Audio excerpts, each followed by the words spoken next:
When dialogue seems unnatural, it's probably because you're trying to pack exposition into the dialogue.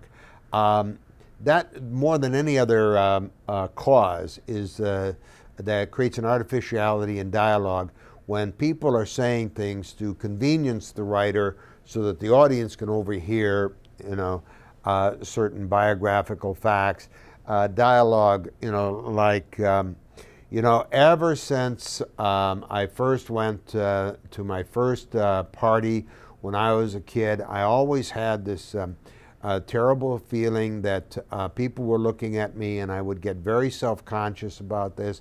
And now that I'm 30 years old, I realize that this is what is making me do the kinds of things that I, blah, blah, blah, blah, blah. That sort of self-conscious flow of information that's there to describe the character, describe their history, so the audience can overhear it. That, more than any other cause, is what makes dialogue seem unnatural. When dialogue seems natural, it's usually because there's a subtext. Rather than talking about their self-consciousness, the character behaves in a self-conscious way that allows the audience to see through the text into the subtext and get a sense that this character is easily embarrassed and very self-conscious, for example. The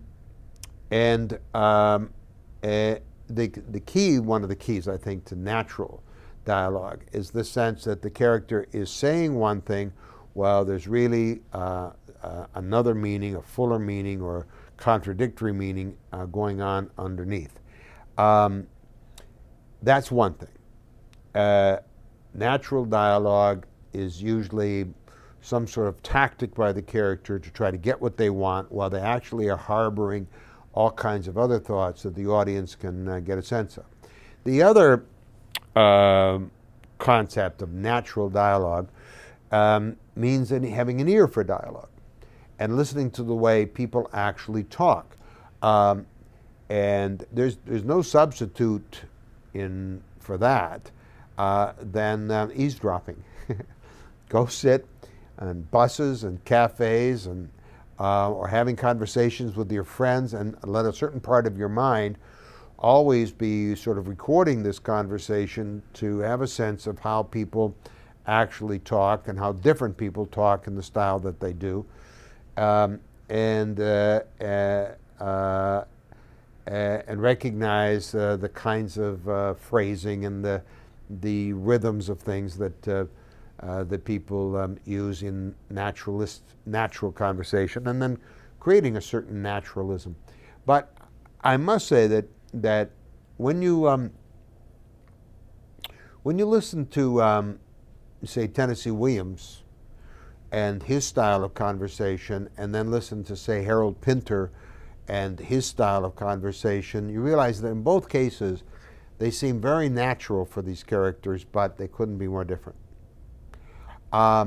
There's a certain quality of dialogue in an entire cast that creates a certain world where people talk like this. And so the real concern is not necessarily being naturalistic, but being credible. Does the audience simply, without question, believe that these characters would talk the way they do? And the key then to a naturalistic dialogue is that there's a cast of characters who have a certain style of speech that's unique for each of them, but somehow part of that story world. And when you shift from genre to genre, from comedy to drama, from action to family stories, from love stories to crime stories, each of those worlds creates a very different demand in terms of style of speech for the entire cast. And so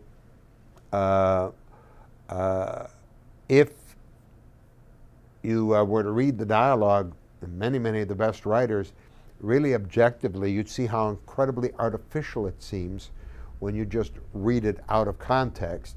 But once it's in context, in that world with this cast of characters, then it seems very natural.